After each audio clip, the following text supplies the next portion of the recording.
속마음을 털어놓고 이야기할 친구 한두 명만 있어도 성공한 인생이라고 할 만큼 진정한 친구를 만나기 어려운 시대를 살아가고 있는데, 이렇게 된 가장 큰 이유가 무엇일까? 오랫동안 함께 공유할 기억이 없다는 것과 기억의 단편화가 서로를 깊이 신뢰하고 받아들일 기회를 빼앗았기 때문이 아닐까, 이렇게 생각을 합니다.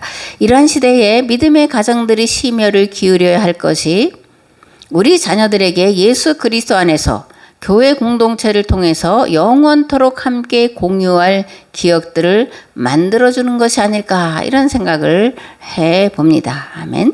이런 면에서 오늘 함께 나눌 세 부류의 사람들은 신앙과 삶의 모범이라고 생각하는데, 사도 바울과 디모데와 에바브로디도예요.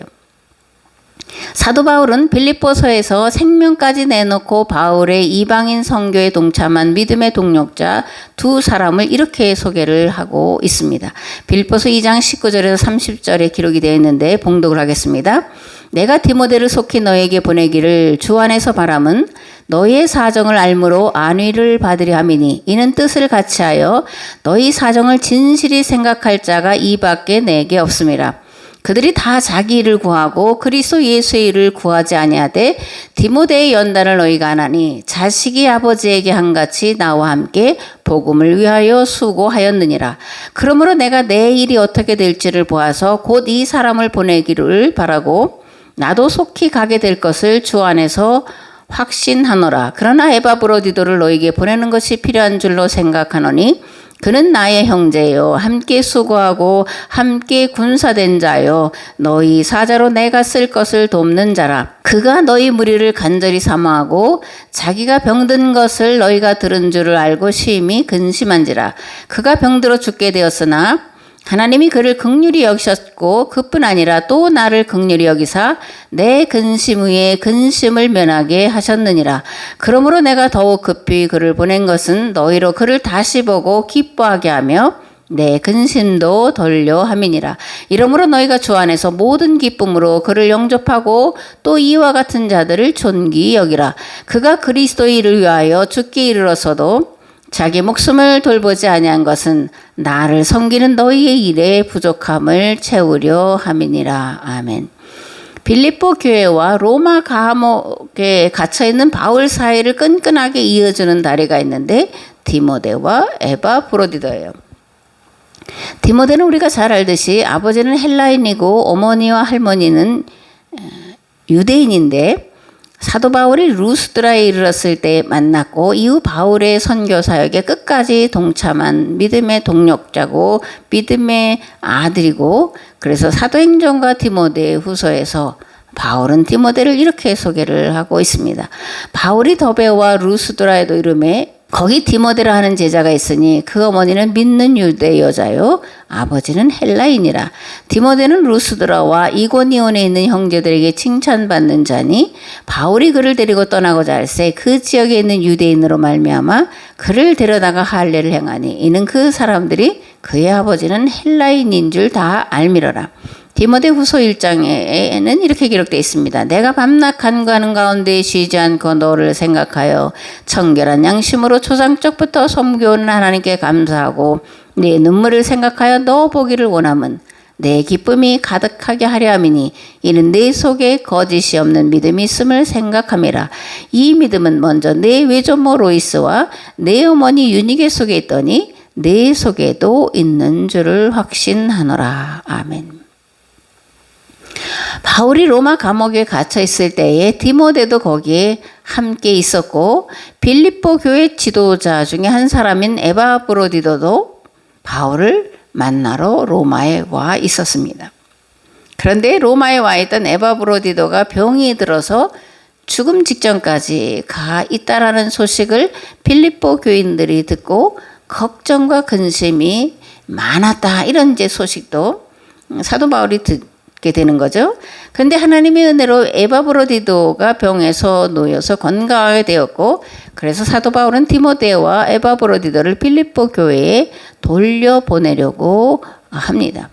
특히 디모데를 돌려보낸 것은 빌립보 교회 안에 당면한 갈등 문제와 유대인 그리스도인들이 이방인 그리스도인들로 너 할례를 받아야 구원받는다 이렇게 신앙 왜곡시키고 변질시키는 문제를 해결하기 위해서, 그리고 빌립보 교회에서 보낸 선물에 감사하기 위해서 디모데를 이제 보냅니다.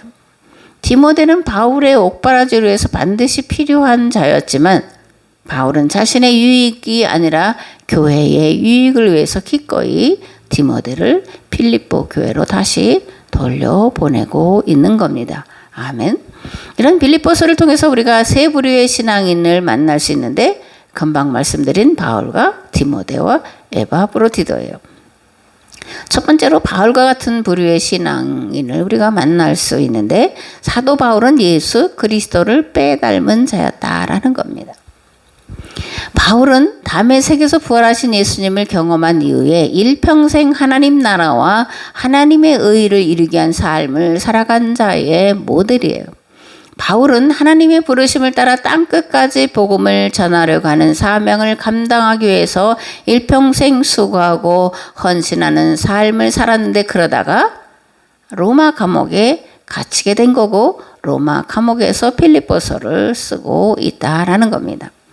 로마서에 보면 사도 바울은 서바나까지 가려고 하는 계획을 세우고 있어요. 이 서바나는 지금의 스페인인데, 이 스페인을 땅끝으로 생각해서 땅끝까지 복음을 전하려는 계획을 하고 있는데, 감옥에 갇혀 있음에도 그 꿈을 버리지 않고 있고, 또한 선교를 통해서 세워진 이방인 교회들을 찾아가서 그들의 믿음을 견고히 하고자 하는 계획을 세우고 있는 것을 보게 됩니다.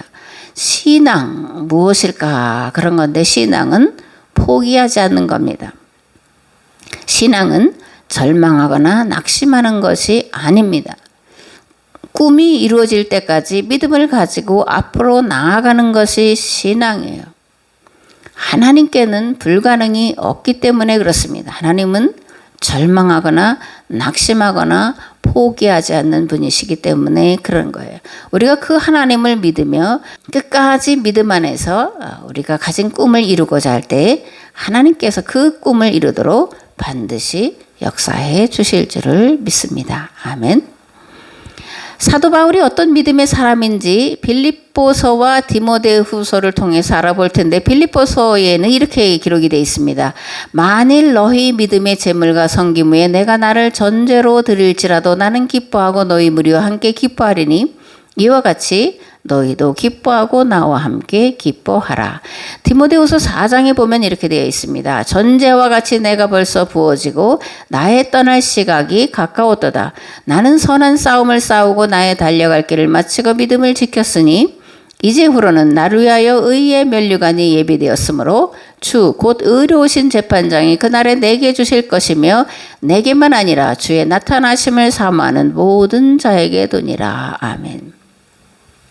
사도 바울의 소원은 자나깨나 예수 그리스도의 복음이 온 세계로 확장되는 것과 자신과 일행들의 눈물과 피로 세워진 이방 교회들이 믿음에 견고히 서기를 소원하며 항상 기도한 자였다라는 것을 우리가 본문을 통해서 알 수가 있습니다. 그렇게 빌립보서에서 내가 나를 전제로 드릴지라도 원한다, 이런 표현을 쓰고 있는데, 또 디모데후서에서는 내가 전제와 같이 벌써 부어졌다, 이렇게도 이제 쓰고 있습니다. 이 전제란 뭐냐면 제사 드리는 방법 중에 하나인데, 포도주나 독주를 희생 제물 위에 부어 드리는 거예요. 이런 전제를 히브리어로는 네세크라고 하는데 부었다, 따르다, 이런 뜻인데, 사도 바울은 자신의 생명을 복음을 증거하는 일에 기꺼이 내놓았다라는 것을 표현하고 있는 겁니다. 내가 이방인의 사도로 이방인의 많은 수가 복음 안에 들어오기를, 또 그렇게 세워진 교회가 든든히 세워져 가기를 원하는데, 그것을 위해서 내 생명을 드릴 수 있다면 나는 언제라도 기뻐한다, 이렇게 이제 사도 바울은 고백을 하고 있는 겁니다. 사도 바울의 이러한 희생과 수고와 헌신으로 소아시아뿐 아니라 그리스와 로마 그리고 서바나까지 예수 그리스도의 복음이 증거될 수 있었고, 무엇보다 기독교를 유대교의 아류가 아닌 세계 종교로 발돋움할 수 있는 길을 열어 놓았습니다. 사도 바울의 사즉생, 죽고자 하는 자는 산다.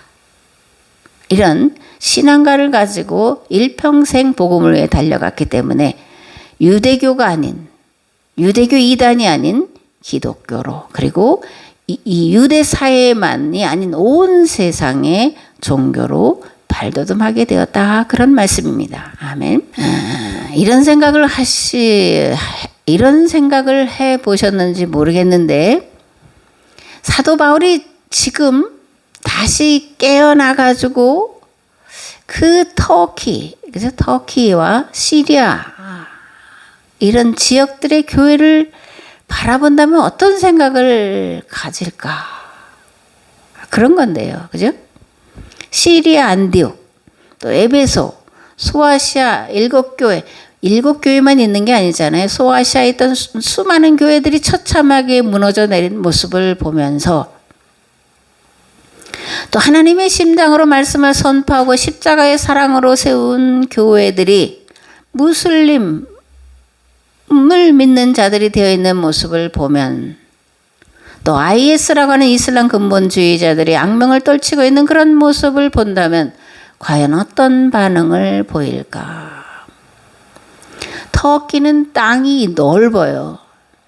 그래서 어디든 가면 비가 오고, 어디든 가면 눈이 오고, 어디든 가면 햇빛이 나고, 그리고 산들이 매우 높습니다.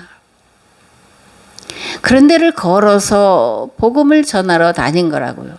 때로는 이제 배를 타고 다니는데 배에 풍랑이 심하게 일어날 때 죽을 뻔하고, 강도의 위협을 당하고, 실제로 죽었다가 깨어나고, 그런 희생과 수고와 고난을 통해서 이 지역들을 복음화시켰는데 지금 그 지역들이 다 이슬람 국가가 된 거잖아요. 아프리카도 그렇고 중동 지역도 다 이슬람 국가가 되어 있는 이런 모습을 본다면 어떨까? 어떤 반응을 보일까?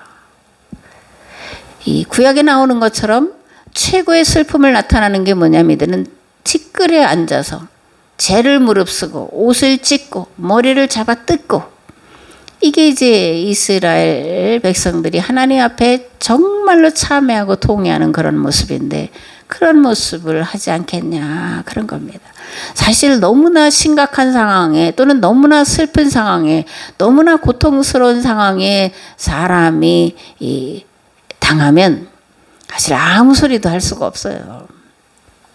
뭐 소리 지르고 뒹굴고 뭐 울고 불고 할 수가 없어요. 그냥 털퍼덕 주저앉는 거예요. 넋이 나간 것처럼 아무 말도 아무 생각도 할 수가 없는 지경에 이르는데, 아마 사도 바울이 지금 깨어나서 저 소아시아, 그죠? 터키 지역과 이란, 이라크 이런 지역들을 보면 그런 상태가 되지 않을까, 그런 생각을 해봅니다. 하나님의 심장으로 말씀을 전했는데, 하나님의 심장으로 사랑해서 세우고 섬겼던 교회들인데, 자기를 위하여 목숨까지도 내어주려고 했던 그런 교회와 성도들이 있던 지역인데 어떻게 이렇게 처참하게 무너져 내릴 수 있냐? 도대체 어디서부터 무엇이 잘못됐길래 이런 일이 벌어지고 있냐? 정말 아무 생각 없이 멍하니 옷을 찢고 머리를 풀고 땅바닥에 털퍼덕 주저앉아 있었을 거라는 그런 생각을 이제 해보게 됩니다. 주님, 만일 튀르키예와 이라크가 다시 예수 그리스도를 믿는 믿음을 온전히 회복할 수 있다면 다시 저를 전제로 드리기를 원합니다. 저들을 다시 회복시키는 전제로 받아주신다면 저는 기뻐하고 또 기뻐할 것입니다. 이런 고백과 기도를 다시 하지 않을까, 그런 생각을 하게 됩니다. 오늘 우리도 마찬가지예요. 이 시대를 바라보면서, 또 무너져 내리는 한국교회를 바라보면서 하나님이 대한민국이 바로 서고 한국교회가 바로 서는 일에 혹시라도 내 생명을 들여서 그 일을 이룰 수 있다면 저는 기뻐하고 또 기뻐할 것입니다. 그런 고백과 기도가 있어야 되고, 그럴 때 하나님께서 우리를 다시 살리시고 회복시켜 주시리라 그렇게 믿습니다. 아멘. 사도 바울은 그리스도 예수님을 본받아 산 자였습니다. 그렇게 고린도전서에서 나를 본받는 자가 되라 이렇게 말을 해요. 너희는 나를 본받아라 이런 겁니다. 왜냐하면 생명으로 낳은 생명이기 때문에 그렇게 말을 하는 거예요. 그리스도 안에서 일만 스승이 있으되 아버지를 많지 아니하니 그리스도 예수 안에서 내가 복음으로써 너희를 낳았음이라. 그러므로 내가 너희에게 권하노니 너희는 나를 본받는 자가 되라. 아멘. 그리스도를 온전히 닮은 자, 그것이 바울에 대한 평가입니다. 예수님께서 십자가의 대속의 죽으심으로 죄인의 메시아로서의 사역을 온전히 담당하신 것처럼 사도 바울 또한 순교의 길을 감으로 모든 세상을 그리스도 예수님께로 돌아오는 길을 여는 메시아 사역을 감당을 했습니다. 오늘 빌립보서를 통해서 깨달아야 할 것은 교회가 이 시대의 메시아라는 거예요. 오늘 우리가 이 시대의 메시아로 그 사역을 담당해야 한다라는 겁니다. 만일 영생을 소망한다면 이 시대의 메시아 사역을 반드시 감당을 해야 돼요. 만일 그렇지 않으면 심판과 멸망에 이를 것이기 때문에 당연히 구원받는 것이 아니라 당연히 심판과 멸망에 이를 것이라는 것을 가슴에 깊이 새겨야 될 줄을 믿습니다. 아멘. 두 번째로 디모데와 에바브로디도와 같은 부류의 사람들을 우리가 만날 수 있는데, 사도 바울은 예수 그리스도를 빼닮은 자였어요. 그런데 디모데와 에바브로디도는 바울을 빼닮은 자였습니다. 바울을 빼닮았다라는 말은 곧 그리스도 예수님을 빼닮은 것이라는 말과 동일한 의미가 되는 겁니다. 이 디모데와 에바브로디도 중에 먼저 디모데를 살펴보겠습니다. 바울은 디모데를 나의 동력자, 나의 형제, 사랑하는 아들 디모데 이렇게 이제 부르고 있는데, 앞에서 말씀드린 것처럼 디모데의 아버지는 헬라인이에요. 그런데 외할머니와 어머니는 유대인, 믿는 유대인 여인이었습니다. 그래서 디모데가 외할머니와 어머니의 믿음을 따라서 예수 그리스도의 복음을 받아들이고 바울의 동력자로, 바울의 형제로, 바울의 믿음의 아들로서 일평생을 살아간 자입니다. 디모데전서 1장에 보면 이렇게 되어 있습니다. 우리 구주 하나님과 우리의 소망이신 그리스도 예수의 명령을 따라 그리스도 예수의 사도된 바울은 믿음 안에서 참 아들 된 디모데에게 편지하노니 하나님 아버지와 그리스도 예수 우리 주께로부터 은혜와 긍휼과 평강이 내게 있을지어다.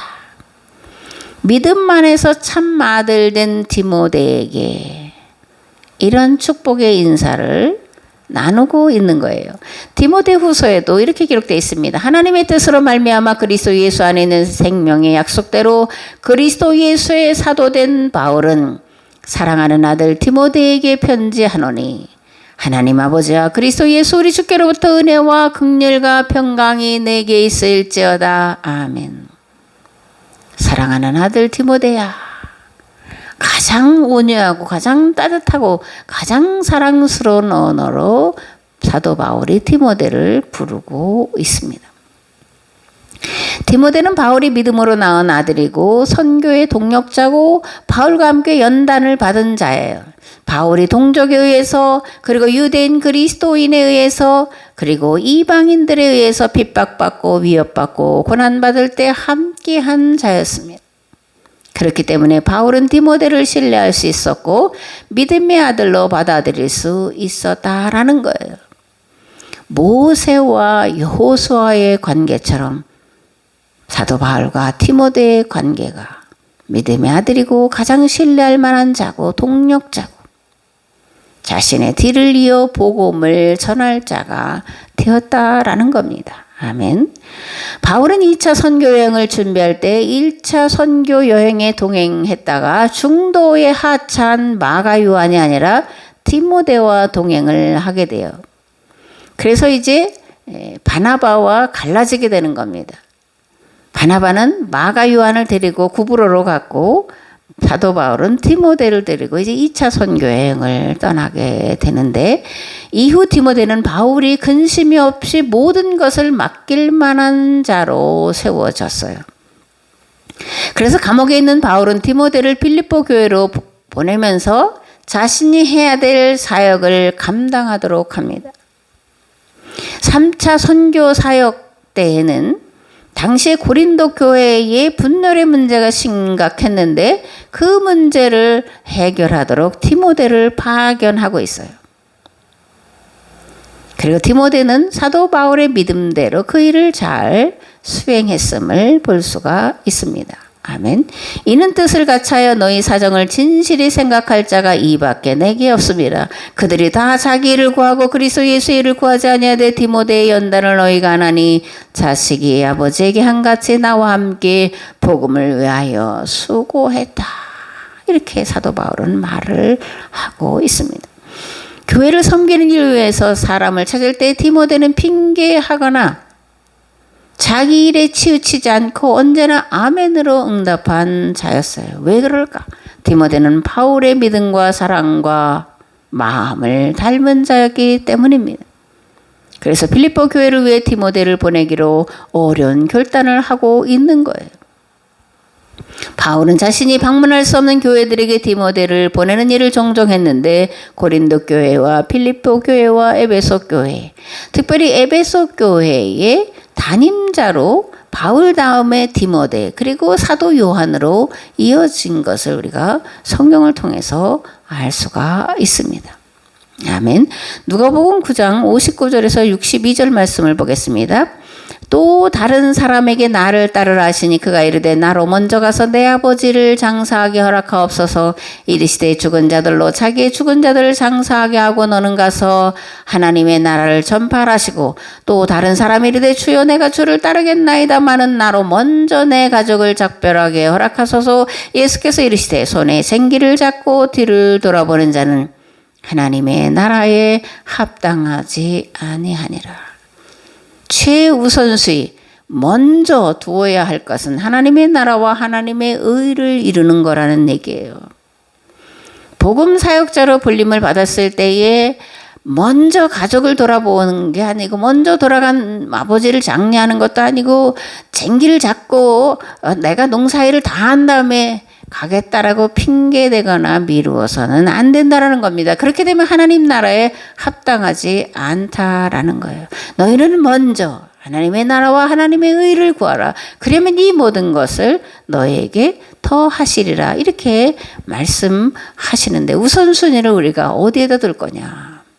그런 것들을 늘 고민하며 살아야 될 줄을 믿습니다. 아멘. 교회 성도는 하나님 나라와 하나님의 의를 이루는 일에 급박성을 느끼면서 사는 자들이에요.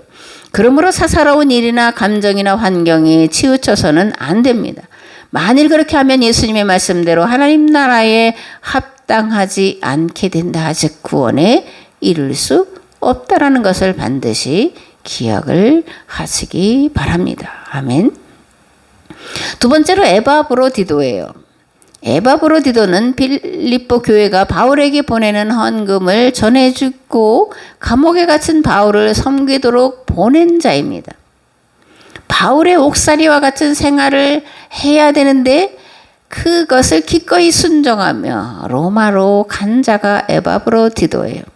에바브로디도는 섬김과 헌신에 특심한 자였고, 이를 잘 알고 있던 교회는 그를 로마 감옥으로 파송한 거예요. 그런데 바울과 함께 이제 로마에 있으면서 에바브로디도가 죽을 지경에 이르게 됐다라는 거죠. 근데 그 소식을 이 빌립보 교회의 성도들이 듣고 근심에 쌓이게 됐다라는 겁니다.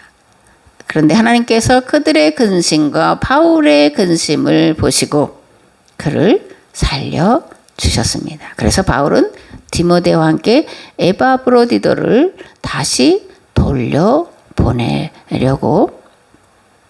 하면서 에바브로디도에 대해서 필립보 교회에게 이렇게 말을 합니다. 그는 나의 믿음의 형제요, 함께 수고한 동력자요, 함께 박해에 대항해 목숨을 걸고 싸운 전우입니다. 전우라는 거예요.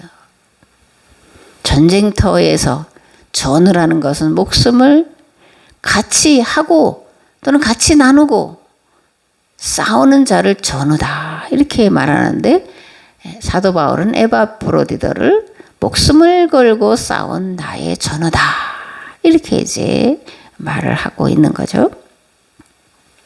그러면서 빌립보서 2장 29절에서 30절에 이런 디모데와 에바브로디도 나의 믿음의 형제고 함께 수고한 동력자고 함께 박해에 대항해 목숨을 걸고 싸운 전우들을 존귀히 여기라 이렇게 말을 하고 있습니다.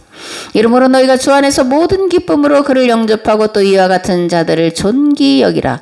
그가 그리스도의 일을 위하여 죽기에 이르러도 자기 목숨을 돌보지 아니한 것은 나를 섬기는 너희의 일의 부족함을 채우려 함이니라. 너희들이 해야 될 일을 에바브로디도가 했기 때문에 그를 존귀히 여기라. 그보다도 그는 나와 함께하는 전우이기 때문에 존귀히 여겨라. 그를 존귀하게 영접을 하라. 이렇게 말씀을 하고 있는 겁니다. 반복하지만 주의 일에 헌신한 자들을 존귀히 여기라는 건데, 예수 그리스도의 일을 위하여 죽기에 이르러도 자기 목숨을 돌보지 아니했기 때문이고, 이들이 그렇게 한 것은 바울을 섬기는 빌립보 교회 일의 부족함을 채우려 한 것이기 때문에 그들을 존귀히 여겨라, 존중해라 이렇게 부탁의 말을 써서 보내고 있다라는 겁니다. 에바브로디도가 어떻게 하나님 나라에 생명을 내걸고 헌신하는 것을 통해 배우고 따르라는 것입니다. 왜냐하면 존경하는 이들을 따름으로 의의 평강한 열매를 맺게 되기 때문이에요. 교회는 모범적인 성도들을 존경할 줄 알고 배워야 할 줄 알아야 합니다. 또 정말 진실로 성도들을 사랑하며 말씀으로 양육하는 목회자를 존중하고 존경할 줄 알아야 돼요. 그렇게 될 때 복음이 세계로 확산되고, 그렇게 하는 자에게 하나님께서 하늘의 신령한 복과 땅의 기름진 복을 넘치도록 주실 것이기 때문에 존귀히 여기고 존중하라는 겁니다. 이건 쌍방이 그렇게 해야 되는 거예요. 목사만 그런 존중히 여기고 존귀히 여김을 받으라는 얘기가 아니고, 목회자는 성도들을 존중히 여기고 존귀히 여기고, 성도들은 목회자를 존중하고 존귀히 여기는 그런 관계가 될 때에 그를 통해서 세상에 그리스도인의 참된 모습을 보여줄 수 있고, 그런 모습을 통해서 많은 사람들이 복음으로 생명으로 들어올 수 있게 되는 줄 믿습니다. 그러나 시기심과 질투심을 가지고 존귀히 여기지 않으면, 함부로 여기면 복이 되지 못한다는 것 또한 반드시 알아야 됩니다. 우리는 마땅히 존경할 자를 존경하고 마땅히 두려워할 자를 두려워해야 됩니다. 그리고 존귀히 여길 자를 닮아가기를 좋아하고 기뻐해야 됩니다. 왜냐하면 그것을 통해 믿음과 소망이 성장하기 때문이고 의의 풍성한 열매를 맺게 되기 때문입니다. 우리는 서로를 향해서 이렇게 고백을 해야 될 줄을 믿습니다. 그리고 이렇게 고백하기를 원합니다. 나의 믿음의 형제요, 함께 수고한 동력자요, 함께 박해에 대항해 목숨을 걸고 싸운 전우입니다. 아멘. 이제는 길과 진리와 생명 되신 예수 그리스도의 은혜와 아버지 하나님의 무한하시고 극진하신 사랑하심과 성령님의 감화 감동 교통 역사하심이 함께 복음을 위해서 싸운 믿음의 전으로 서기를 결단하고 돌아온 우리의 삶의 자리 위에, 가정과 직장 위에, 그리고 이 나라와 이 민족 위에 이제로부터 영원토록 함께 하옵시기를 간절히 축원하옵나이다. 아멘.